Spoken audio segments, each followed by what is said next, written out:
Commissioner of Customs and Border Protection, Border Patrol. Us three guys got just shy of 100 years in law enforcement, immigration enforcement.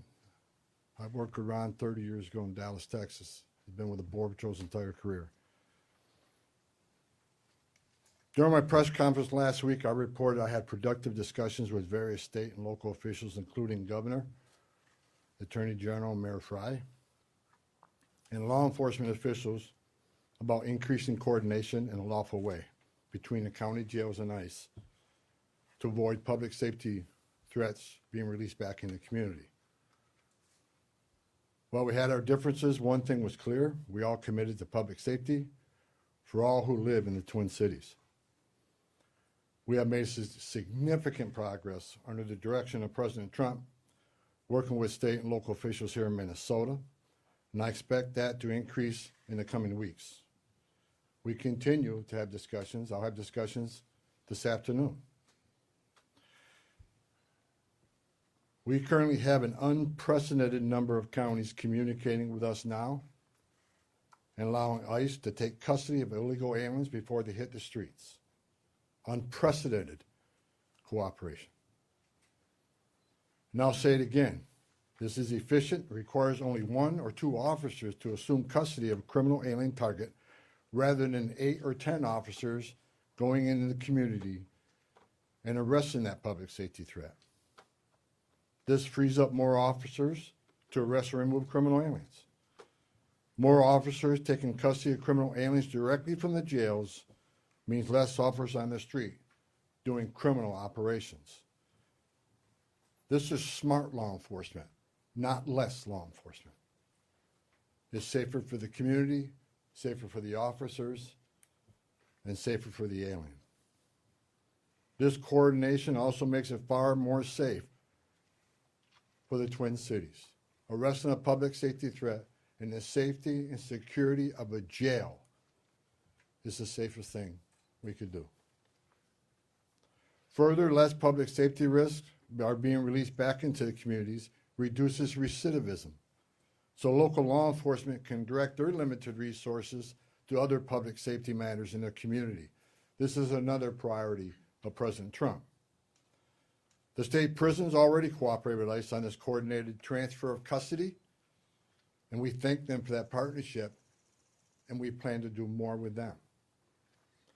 I also want to reiterate and emphasize we are not requiring jails to hold people past their normal release time for immigration purposes. We're not asking anyone to be an immigration officer. We are not asking any state or local official to do immigration enforcement activity. They are not. By merely notifying us before they release them, they don't hold them 1 minute past they normally would. Given this increase in unprecedented collaboration, and as a result of the need for less law enforcement officers to do this work in a safer environment, I have announced effective immediately, we will draw down 700 people effective today. 700 law enforcement personnel. We have also fully integrated CBP personnel into the ICE ERO team structure under one unified chain of command. Not 2 chains of command, there'd be 1 chain of command here. Any large enforcement operation I've ever been involved with, there's 1 chain of command, and that's where we're moving forward. During my press conference last week, I announced that moving forward, ICE will be conducting targeted immigration enforcement operations, like ICE has traditionally done for decades, based on reasonable suspicion to question and detain. ICE will conduct these operations and transnational criminal organization investigations with a focus on national security and public safety. I want to be clear. Just because you prioritize public safety threats don't mean we forget about everybody else. We will continue to enforce the immigration laws in this country. To help execute this, we have developed and implemented a multi-agency surge task force with an operational framework that clarifies lines of effort, integrated enforcement, investigative and special response efforts. A unified joint operations center has been established to manage all operations and ensure efforts align with priorities of the mission. This reorganization also enables ICE to leverage joint intelligence capabilities to effectively target threats, as well as to reduce the overall personnel footprint and enhance public safety and confidence in the agency's capabilities and presence here. I've also ensured that officials from legal internal affairs offices remain on the ground as long as this operation continues. During our efforts to identify and implement improvements of how operations are planned, conducted, and managed, we identified a gap in regard to the use of body-worn cameras. This was actually raised by the workforce when I started walking around talking to people here. Some officers and agents had them, some didn't.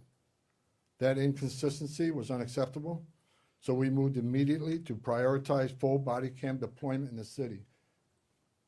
I discussed this with Secretary Noem a couple of days ago, and she made the decision to deploy them. The plan is to deploy them nationwide, but it's a priority for the city right now. There's actually $20 million in the spending bill to further fund the deployment of body cameras. The President is supportive of this decision because we have nothing to hide. We want to be fully transparent in what we do. The American people seek and deserve professional and trustworthy law enforcement, and I and the President expect that any misconduct will not be tolerated and will be swiftly addressed. The integration, structuring, and resources we have implemented would help ensure accountability and that targeted enforcement operations have a focus on national security threats and public safety threats, and they are conducted effectively, safely, and appropriately.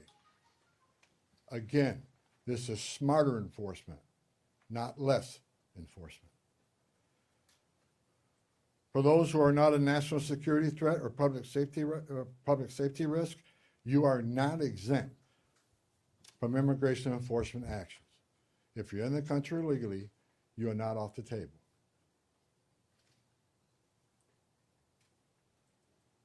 And let me be clear, President Trump fully intends to achieve mass deportations during this administration, and immigration enforcement actions will continue every day throughout this country. President Trump made a promise, and we have not directed otherwise. I heard rumors we have, untrue.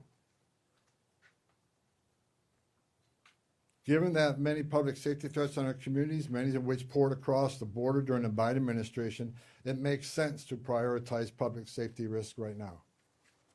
Again, prioritization doesn't mean you forget about everybody else. But we have a criminal here, a non-criminal here. The criminal has to be arrested first because they're the biggest threat to the community. My goal with the support of President Trump is to achieve a complete drawdown and end this surge as soon as we can.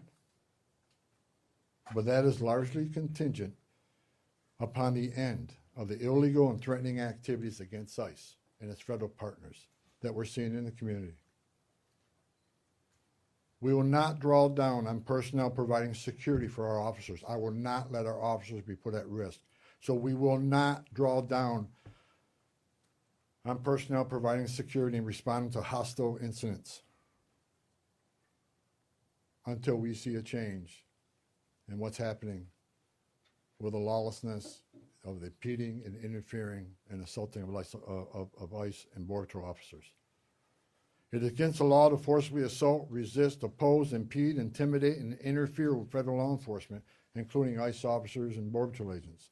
Doxing law enforcement to threaten them and their families because they're executing their sworn duties to enforce immigration law that Congress passed is unacceptable. And it's shameful and incomprehensible to me that this unlawful and threatening behavior is being tolerated by anyone. As far as what I saw yesterday with the roadblocks being set up, you're not going to stop ICE. You're not going to stop Border Patrol. The only thing you're doing is irritating your community and want to go get groceries or pick their children up or whatever. I talked to the chief of police, and he committed to taking swift action on those illegal roadblocks. They're illegal. We shouldn't tolerate them. Again, a complete drawdown is going to depend on the cooperation, continued cooperation of local and state law enforcement, and the decrease of the violence, the rhetoric, and the attacks against ICE and Border Patrol.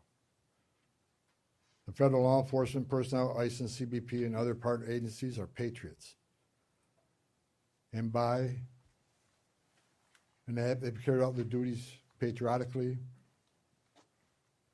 with integrity, with professionalism, and compassion. I've said this many times, these men and women don't hang their heart on the hook when they come to work. President Trump and I strongly stand with them in the critical work they do to prevent harmful or otherwise dangerous people from entering or remaining in this country. As part of the surge operation here, numerous criminal aliens have already been arrested. We've arrested 14 people who had homicide convictions, 139 people with sex-related offenses, 28 gang members. Correct me, 139 assault convictions, 87 sex offenses, 28 gang members have been arrested, just to name a few. We're taking a lot of bad people off the street. Everybody should be grateful to that. Who in their right mind would want these dangerous criminals walking around their communities? Everyone has a constitutional right to peacefully protest. President Trump and I, we completely support that. At the same time, professional law enforcement officers should and need to be able to perform their sworn duties without being harassed, impeded, or assaulted. I want anyone to report instances of alleged misconduct or wrongdoing. There's a way to report that. The Trump administration is taking violations of 18 U.S.C. 111, which is assaulting, impeding, interfering. We're taking that seriously. If you violate the law, you will be federally prosecuted. In the past month, 158 people have been arrested for violation of 111. 85 cases have been already accepted for prosecutions. The rest remain pending. We've had 9 indictments of those who raided the church, and additional cases are being worked. Additionally, I've been saying this for almost a year now. Hateful, extreme rhetoric against ICE personnel is completely unacceptable. Please stop.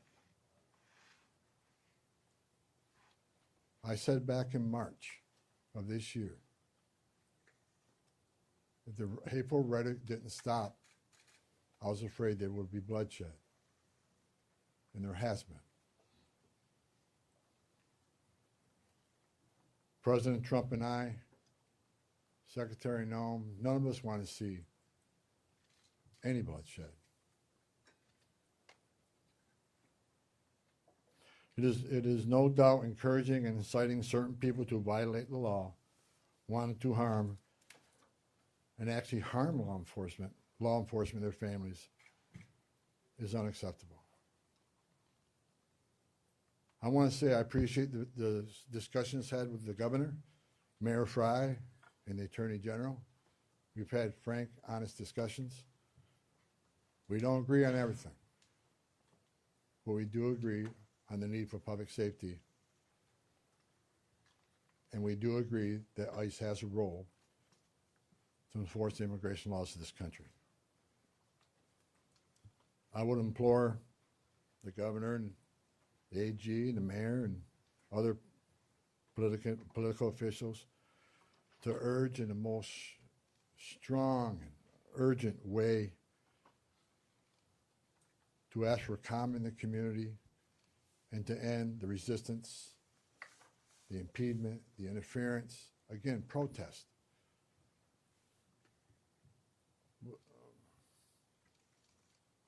But stop impeding, stop interfering, stop violating the law, because we will arrest you.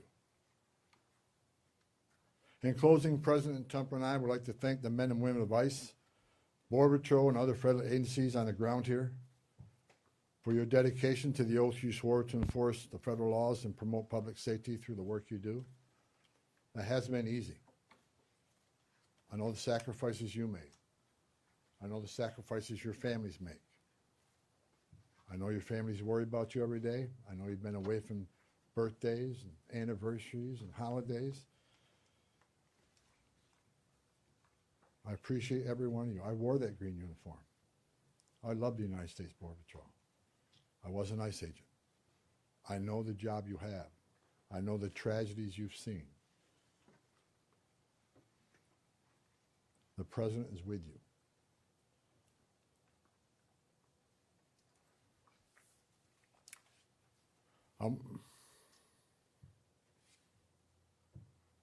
Again, I want to thank Governor Walz, Attorney General, and Mayor for the candid, insightful, productive discussions we had. Again, I'm not saying we agree on everything, but I think we all already accomplished great things in Minnesota. I am optimistic we will achieve even more in the coming days to make this city safer. I would also like to thank the numerous local law enforcement officials I was able to meet with the last 9 days since I arrived here. I appreciate hearing from local law enforcement, their perspective on what's happening. I appreciate the desire to enhance communications between their agencies and our agencies, and that communication has been vastly improved. I truly appreciate your commitment to respond to federal law enforcement in a time of need. Every chief I talked to, every one of them, promised to respond to any public safety issue when our officers out doing their sworn duty and people start crossing the line and they start impediment, interference. Every police chief has committed to doing their job and enforce public safety. We talked to a lot of sheriffs throughout the nation. We have unprecedented cooperation. I've yet to talk to a sheriff that said no. There's still more sheriffs we are in discussions with and talking to, but I have not heard no. I think they want to do the right things for the communities too. Lastly, I'd like to thank President Trump for his steadfast leadership and commitment to law enforcement, public safety, and prosperity. I've said this many times. I've worked for 6 presidents and 10 administrations. When it comes to public safety, border security, immigration enforcement, no one's done it better than President Trump. His success is unprecedented. Later on today, Secretary Noem is having a press conference on our southern border, the most secure border in the history of this nation, because of the leadership of President Trump and the men and women over there wearing a green uniform. Most secure border in the history of this country, which means less children are dying making that journey, less women and children being sex trafficked, less fentanyl getting in this country to kill our young people, less known suspected terrorists being released in this country. The most secure border in a lifetime gives us the strongest national security we've seen. You can't have strong national security without strong border security. I wish I could be at that press conference, but the president has called me here. I just had a small part in it. The reason we have the most secure border is because of President Trump's leadership and the men and women wearing the green uniform, which I once wore. I just reported, I was down there with Commissioner Scott, CBP Commissioner Scott, 2 weeks ago. We went through that border in boat, forward drive, and in the air. We toured the border in California, Texas, and Arizona. And I did not see one illegal alien. Think about that. The last 9 months, no one's been released from that border. The most secure border in history of this nation. So God bless the men and women of the Border Patrol. God bless President Trump for his leadership. And God bless the United States of America. And I'll take questions. Sir, you said that you're getting unprecedented cooperation. Where's that coming from? Is it coming from the sheriffs? Have you signed agreements with them? Are Hennepin and Ramsey County part of that? And the 700 officers leaving Minnesota, are they Customs and Border Patrol or ICE or? There's a mix, but that number is based on, number one, the cooperation again, rather than having whole teams out looking for a criminal alien who was just released. Now we have one agent at that jail picking that person up. That and the the operation has been successful on a number of arrests, so the target list is reducing. So with the efficiencies of the jails, with the efficiencies of the prison system working with us, and the target list decreasing, we had a whole team looking at what makes sense without risking officer safety and the security teams, and that number is 700. Look, we want to get back to the original footprint, the Minnesota footprint of what ICE officers looked like before this operation, plus the additional hires through the big, beautiful bill. A lot of these people, you got agents here from LA, New York, and Portland. There's problems there too. So we want to get people back to their home stations and enforce immigration laws in those areas. But the vast majority of sheriffs, there's only a few that we're still in consultation with, but this is unprecedented cooperation. So again, I want to thank, the sheriffs, the governor, and the AG. I think we're in a lot better place than we've ever been in. We never had this kind of cooperation at this level, and I'm not leaving until we get all done. But I'm happy to say I'm extremely pleased with the leadership team and their outreach to the sheriffs, to the state, to the chiefs. I've talked to many of them. I didn't talk to all of them, but I plan on talking to every one of them before I leave and thanking them for their cooperation. Are you getting cooperation from Hennepin and Ramsey? Follow-ups right here. Go ahead. With everything that you've mentioned here right now, do you think this operation was a success here in Minnesota? Yeah, I think I just listed a bunch of people we took off the streets of the Twin Cities. So I think it was very effective as far as public safety goes. Was it a perfect operation? No. No. And I just told you, we created one unified chain of command, make sure everybody's on the same page, make sure we're deconflicting targets, and making sure we follow the rules. Now, I'm not saying anybody, I don't think anybody purposely didn't do something they should have done. I'm saying that I brought a different set of eyes on this. I've done this for a long time. We made this operation more streamlined, and we established a unified chain of command, so everybody knows what everybody's doing. And not that it wasn't current before, but we approved upon that. So in target enforcement operation, we go out there, there needs to be a plan. And I want to make sure everybody has a plan. But I'm not going to sit here and point a finger at anybody that they failed. It was a great operation. We took a lot of public safety threats off the street. Right here. Can I ask a quick numerical, just clarification, and then get to my main question, please? So 700 leaving effective immediately. How many will that leave here once that group is out? Right around 2,000. And what is the pre-operation footprint? Well, 150, 150. 150 is normal. But we got to remember now, we got special agents on detail here doing the fraud investigation. They're not going anywhere. They're going to finish their job. I'm talking about immigration enforcement efforts. Understood. So then my main question, we've talked to people who say they're protesting not the arrests of people with criminal backgrounds, but things like broad ICE patrols, random citizenship checks of people of color, and the detainment but no charges of U.S. citizens. So have you committed or will you commit to officers on the ground here ceasing those actions? What I have made clear, we're doing targeted enforcement operation. When we leave this building, we know who we're looking for, where we're most likely to find them, what their immigration record is, what their criminal record is. But as we continue to be forced in the communities, when we go to arrest that criminal target, if we find an illegal alien there, they're coming. We're not going to turn a blind eye to illegal immigration. That's why this partnership and this coordination is so important. We'd much rather work in the safety and security of jail. Look, I go to bed every night wondering if every one of our officers go home safely. I also am concerned that every person we're looking for is taken into custody safely. The best way to do that is to have a target enforcement operation, a well-planned operation. This way we've done it for decades. So should we expect to see no more of that? Pardon me? Should we expect to see no more of those citizenship checks? I have directed target enforcement operations, and we'll hold our officers to the highest standards. These are professionals. Again, I wish every one of you would put that gun on your hip, put that Kevlar vest on, go out there and put up where they put up with. Considering the hate, the rhetoric, the attacks, I think they performed remarkably, and I'm proud of them. We came here, President Trump sent me here. I didn't ask to come here. President Trump sent me here to help de-escalate what was going on.